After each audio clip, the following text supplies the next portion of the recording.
Günaydın. Bugün Fransa'daki ikinci durağımız Strasbourg'a gidiyoruz. Gece konaklamayı Basel'de yaptık. Dün Colmar'dan Basel'e döndük. Şimdi bugün sabah 6:51 treniyle Strasbourg'a gidiyoruz. Bir saat falan sürüyordu değil mi? Aşağı yukarı bir saat sürüyor. O yüzden bakalım bizi nasıl bir gün bekliyor Strasbourg'da. Strasbourg'u dün Colmar'da olduğu gibi sakin yakalayabilecek miyiz? Göreceğiz. Bu arada şeyi söylemem lazım. Dün Colmar'da biz gerçekten böyle hani genelde bu şehirlerin eski merkezi alt statlar çok küçük olduğu için Colmar'da öyle zannettik. Ama sonra biraz şöyle yürüyelim acaba ne var falan dedik. Çok da cazip görünmeyen bir caddeye devam edince şehrin bambaşka yerlerine açıldı. O yüzden Colmar'a gerçekten yarım gün demek çok büyük haksızlık olur. Dolu dolu bir günü hak ediyor Colmar.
Günümüze Fransız kahvaltısıyla başlıyoruz. Bir kruvasan istedik ama sade kruvasan vardı ya da böyle bir çikolatalı ekmek vardı. O yüzden çikolata ekmeği tercih ettik. Bir kahveyle, hızlı kahvaltıyla başlıyoruz. Strasbourg Katedrali'ndeyiz. Burası gotik mimarinin en önemli eserlerinden biri olarak kabul ediliyor. UNESCO Dünya Mirası listesinde bulunuyor. Yapımına 1015'te başlanmış ve 1439'da tamamlanmış. Yani tam 424 yılda tamamlanmış. Bu kadar uzun sürmesinin sebebi de hem şehrin bir bataklık üzerine kurulmuş olması hem de o dönemki salgın hastalıklar yüzünden çalışacak kimsenin olmamasıymış. Katedralin çan kulesi 142 metre uzunluğunda. Katedral de uzun bir süre dünyanın en yüksek binasıymış ama şu anda dünyanın en yüksek 6. kilisesi. Şu anda bu katedral Fransa'nın en çok turist alan ikinci katedrali. İlki Paris'teki Notre Dame Katedrali. Victor Hugo ile bu katedral çok sık birlikte anılıyor. Aslında Victor Hugo'nun romanında bahsettiği katedral Paris'teki Notre Dame Katedrali. Burayla karıştırılmasının sebebi her ikisinin de adının Notre Dame olması hem de her ikisinin de gotik mimarinin bir parçası olması. Aslında sadece bu iki katedral değil, Fransa'daki pek çok katedral Notre Dame Katedrali olarak anılıyor. Bunun sebebi de Notre Dame Fransızca'da bizim kadınımız anlamına geliyor ve Hristiyanlıkta bu bizim kadınımız ifadesi Hazreti Meryem için kullanılan bir ünvan olduğu için pek çok katedralde bu ismi görebiliyoruz. Katedraldeki astronomik saatin mekanizması 19. yüzyılda yapılmış. Bu şekliyle aslında katedralin 3. mekanizması bu. Daha önce 14. ve 16. yüzyıllarda iki farklı saat daha varmış ama onlar korunamamış. Dünyanın en eski astronomik saati bu yüzden Prag'daki astronomik saat. Bu saatte güneşin ve ayın konumu, gezegenlerin durumu gibi şeyleri görebiliyorsunuz. Bir de aynı zamanda Paskalya gibi bazı bayramların hesaplanması için de adına Computus dedikleri bir mekanizma yer alıyor. Strasbourg, Noel'in başkenti olarak anılıyor ve en meşhur Christmas Market'te bu katedralin çevresinde kuruluyor.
vegan bir menü bulduğum için çok mutluyum. Bu da buranın makarnası ama buranın özel peyniri. Ne peyniriydi bu?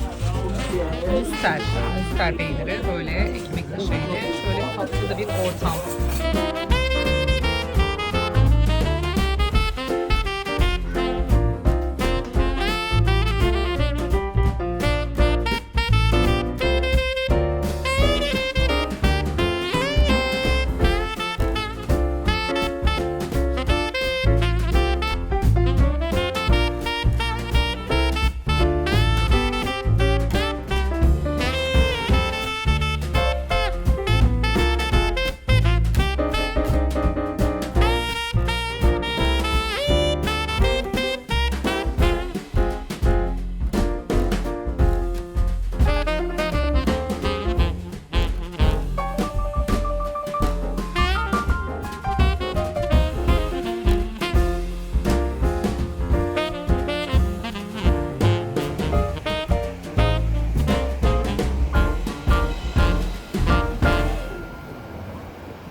Foz de Fouampa yani sahte su endeğindeyiz. Burası 2 kilometre uzunluğunda bir kanal ve üzerinden 13 köprü geçiyor.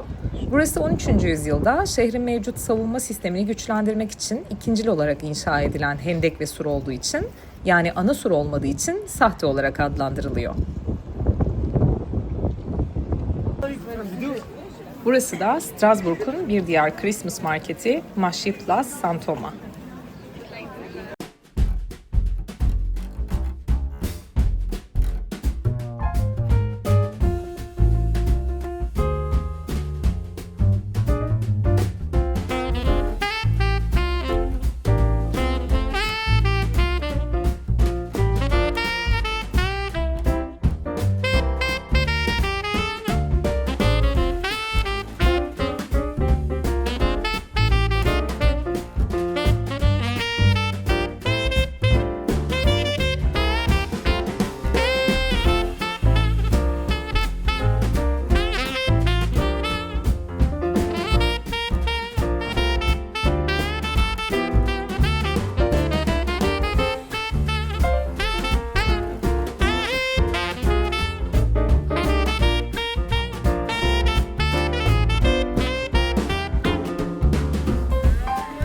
Fransa'nın Alsas bölgesinin ve Noel'in başkenti Strasbourg'a veda etmeden bu olağanüstü güzel süslemelerle kaplı sokakları bir kez de gece ışıklarıyla arşınlıyoruz. Strasbourg bir günde gezilebilecek bir şehir. Fransız demir yollarıyla Basel'den 1 saatte ulaşabiliyoruz. Üstelik biletleri önceden alırsanız 5 ya da 10 euroya bilet bulmanız da mümkün. Videoyu beğendiyseniz beğen butonuna basmayı ve kanala abone olmayı unutmayın. Yeni maceralarda görüşmek üzere.